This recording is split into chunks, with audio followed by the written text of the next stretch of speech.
உலகிலேயே வேறு எங்கும் இல்லை. சிறப்பாக மூலவர் வந்து பார்த்தோம் அப்படின்னா இந்த மாதிரி வந்து திரை துணி வைத்து மறைத்து காணப்படுறது இந்த ஒரு தளத்தில் மட்டும்தான். அந்த திரைத்துளிலையும் பார்த்தோம் அப்படின்னா பீமருத்ரர் வந்து காணப்படுவார். நம்ம இந்த ஆலயத்துக்கு வந்து இங்கே இருக்கக்கூடிய இந்த பீமருத்ரர், அதாவது வந்து இந்த திரை துணியில் இருக்கக்கூடிய பீமருத்ரர் வந்து நம்ம தரிசனம் செய்த பிறகு 2 நொடி தான் வந்து இங்கே இருக்கக்கூடிய சிவபெருமானை வந்து நம்ம வந்து தரிசனம் பண்ண முடியும்.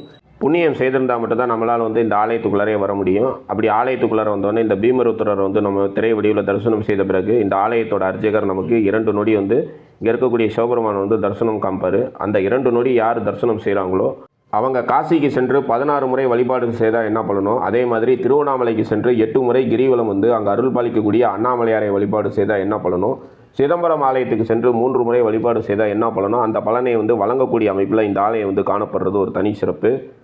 வாமனர் செய்யக்கூடிய பூஜைக்கு வந்து எந்த இடையூறும் வரக்கூடாது அப்படின்னு சொல்லி சிவபெருமான் வந்து பீமருத்ரர் வந்து இந்த ஆலயத்தில் வந்து காவல் புரிய வைத்தது ஐதீகம். அதனால தான் பீமருத்ரர் வந்து